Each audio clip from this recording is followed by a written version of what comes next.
Di hari kelima tayang, film ini sudah berhasil meraih 500.000 penonton. Dan sepertinya akan terus bertambah karena baru saja rilis kemarin. Film ini merupakan trilogi dari The Doll series. Sebelumnya di tahun 2016, ada film The Doll 1 yang menceritakan teror boneka Gauriyah. Kemudian di tahun berikutnya, yaitu tahun 2017, keluarlah film The Doll 2 yang berisikan teror boneka Sabrina. Di tahun berikutnya, yaitu 2018, Sabrina pun dibuatkan filmnya sendiri dengan judul Sabrina. Di film ini Sabrina sudah di-upgrade menjadi second edition. Nah, sebagai penutup The Doll series, Hitmaker Studio mengeluarkan film terbarunya yang sudah mulai syuting dari tahun 2020 lalu. Tetapi karena pandemi, terpaksa film ini mengalami beberapa kendala sehingga akhirnya bisa tayang di Mei 2022. Film ini berjudul The Doll 3. Di film ini kita diperkenalkan dengan tokoh boneka laki-laki bernama Bobby. Halo, aku Bobby. Boneka Bobby berbeda dengan boneka-boneka sebelumnya. Boneka ini disupport oleh animatronics dan seharga lebih dari 2 miliar. Harga mahal menjamin kualitasnya. Boneka Bobby bisa berjalan, berbicara, dan juga membentuk ekspresi melalui raut mukanya. Tentunya boneka ini lebih sadis dari Gauriyah ataupun Sabrina. Bagaimanakah aksi kebrutalan Bobby? Kalian bisa langsung tonton di bioskop Sur. Kita masuk ke segmen review. Ingat, ini adalah spoiler review. Jika kalian tidak mau terkena spoiler, silahkan keluar dari video ini.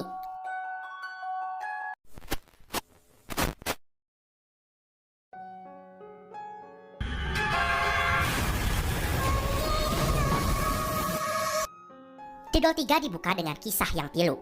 Tara dan Kian, dua kakak beradik, menjadi yatim piatu setelah kecelakaan yang menewaskan kedua orang tua mereka. Saat itu Gian pun berada di dalam kecelakaan tersebut. Untungnya dia masih selamat, namun mendapatkan beberapa luka serius. Gian dirawat di rumah sakit, otaknya mengalami gangguan. Selain itu dia pun mengalami trauma yang berat. Tara lah satu-satunya orang yang bisa Gian percaya. Selaku kakak, Tara akan melakukan segalanya untuk Gian. Tara harus menjadi perempuan tangguh di usianya yang masih muda. Dia bekerja sebagai manajer pemasaran di salah satu toko mainan. Saat itu sedang ramai orang membeli boneka Bobby karena boneka ini merupakan boneka pintar. Dia bisa menjawab pertanyaan-pertanyaan yang kita ajukan. Walaupun harganya cukup mahal, tapi masih banyak orang mengantri untuk membeli boneka ini. Tara memiliki seorang pacar bernama Aryan. Aryan merupakan seorang duren, alias duda keren, yang memiliki seekor anak yang cantik bernama Mika. Istri sahnya sudah pergi ke Kapadokia. Maaf salah, maksudnya sudah meninggal sejak lama. Dia merupakan seorang pengusaha ekspor yang sukses, dan Aryan ingin menjadikan Tara sebagai istrinya. Untuk mewujudkan keinginannya itu, Aryan pun harus mengambil hati keluarga Tara agar bisa mendapatkan restu. Satu-satunya keluarga Tara adalah Kian. Maka Aryan pun membelikan satu boneka Bobby untuk Kian. Kian sangat senang ketika mendapatkan boneka Bobby. Tetapi, mendapatkan restu dari Kian bukanlah suatu hal yang mudah. Kian mengalami masalah pada otaknya. Hal ini berdampak pada psikis Kian. Kian berpikir jika Tara merupakan satu-satunya tempat untuk berlindung. Dia tidak mau Tara menjadi milik siapapun. Kian sudah berubah menjadi posesif. Dia tidak mau ada orang yang mendekati kakaknya. Di suatu hari di penghujung tahun 2022 dan hendak menyambut datangnya tahun 2023, kantor Tara membuat sebuah pesta besar-besaran. Tara pun datang bersama dengan Aryan dan juga Gian. Tara berharap dengan bertemunya mereka, maka Gian bisa menerima Aryan. Di pesta, rekan kerjanya Tara yaitu Rere mengajak Gian untuk makan kue. Hal ini semata-mata agar Aryan dan Tara bisa berduaan. Di saat sedang berdua, Aryan mengeluarkan sebuah cincin. Dia melamar Tara. Tara yang senang menerima lamaran dari Aryan. Ternyata Gian melihat Tara menerima cincin tersebut. Dia pun murka. Dia merasa kakaknya sudah tidak menyayanginya lagi dan lebih memilih orang lain. Di malam itu, Gian nekat bundir dengan cara lompat dari atas gedung. Gian melompat tepat di saat pergantian tahun. Tara menjerit di saat semua orang sedang bersorak. Tara sangat menyesal karena dia gagal menjaga Gian. Selama berbulan-bulan Tara bersedih. Dia terus menyalahi dirinya sendiri atas kematian Gian. Sekarang dia tidak punya siapa-siapa. Hubungannya dengan Aryan pun menjadi renggang. Akhirnya Tara nekat pergi ke dukun. Dia ingin berkomunikasi lagi dengan Gian. Untuk melakukan ritual ini dibutuhkan sebuah medium, sebuah barang yang sering dimainkan oleh Gian. Tara pun membawa boneka Bobby sebagai mediumnya. Dukun mengatakan jika dia terpaksa melakukan ritual ini sangat berbahaya. Dia ingin membantu hanya untuk keluarga yang belum sempat mengucapkan selamat tinggal kepada arwah yang hendak dipanggil. Singkatnya, arwah Kian pun berhasil dimasukkan ke dalam boneka Bobby. Dukun mengingatkan, jika arwah Kian harus dipulangkan kembali setelah 2 minggu. Jika tidak, maka akan berakibat fatal. Setelah Gian berada di dalam boneka Bobby, rasa rindu Tara pun terobati. Dia mulai menjalani kehidupan normal kembali dan bertemu dengan Aryan lagi. Tara pun bertemu dengan Mika, anaknya Aryan. Tapi ternyata Gian masih saja tetap posesif. Dia tidak suka Tara didekati oleh siapapun. Ketika di malam hari, Tara bertanya, apakah di kehidupan selanjutnya Gian bertemu dengan papa dan mama? Gian menjawab enggak. Katanya orang yang mati kayak Gian tempatnya dipisahin. Gian bilang di sana serem, beda sama tempat mama dan papa. Tara yang mendengar hal itu sontak prihatin. Dia meminta maaf karena telah lengah menjaganya sehingga bisa seperti ini. Gian bilang tidak apa-apa. Yang penting sekarang mereka bersama lagi. Orang yang udah mati, apalagi bunuh diri. Di saat dia dipanggil ke dunia ini, itu gak akan pernah bisa sama. Ternyata tanpa diketahui oleh Tara, Gian sudah bersekutu dengan iblis di alam lain. Dia sudah dipengaruhi kekuatan negatif. Ternyata juga Gian tidak bisa menerima kakaknya didekati oleh siapapun. Dia hanya ingin Tara memberikan kasih sayang hanya kepadanya seorang. Aku benci dia. Aku benci ayam.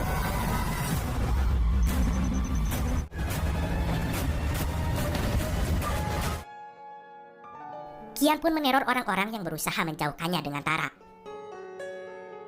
Bahkan dia tak segan-segan untuk membunuh mereka. Bagaimanakah kisah selanjutnya? Apakah boneka Bobby bisa ditaklukkan? Kalian bisa langsung tonton ke bioskop seluruh.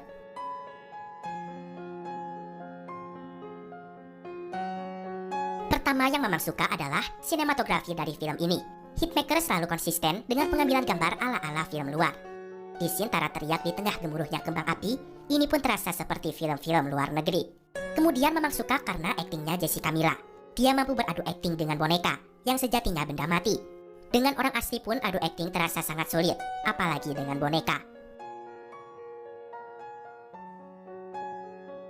Mamang kurang suka dengan jalan cerita dari film ini.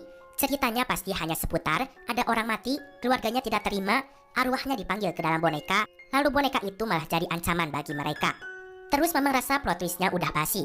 Mamang merupakan penonton The Doll series. Dari The Doll 1 sampai Sabrina, sudah Mamang tonton semua.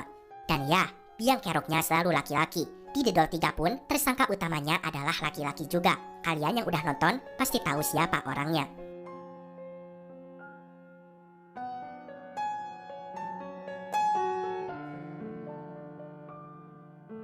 Tapi buat kalian yang gak terlalu ngikutin The Doll, mungkin cerita dari film ini bisa bikin kalian terpukau. Kemudian, Mamang menyayangkan dengan kehadiran Sarah Wijayanto di film ini. Kemunculannya hanya sebentar, di bagian ending film saja. Padahal, di film-film sebelumnya, Sarah Wijayanto mendapatkan adegan yang banyak dan juga ikut diteror oleh boneka setannya.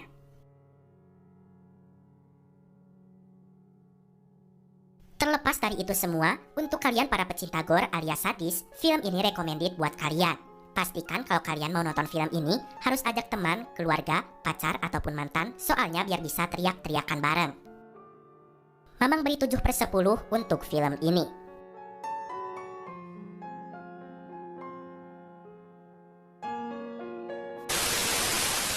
Canggih banget deh. Jadi dia tuh interaktif doll gitu. Kamu mau nanya apapun, dia bisa jawab. Halo, aku Bobby.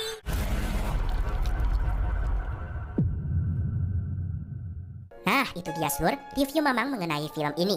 Pelajaran yang dapat diambil adalah yang sudah pergi jangan pernah dipanggil lagi. Karena arwah yang sudah mati sudah tenang di alamnya. Oke seluruh, jangan lupa tonton film The Doll 3 di bioskop. Mamang pamit dulu, keep enjoy and see you.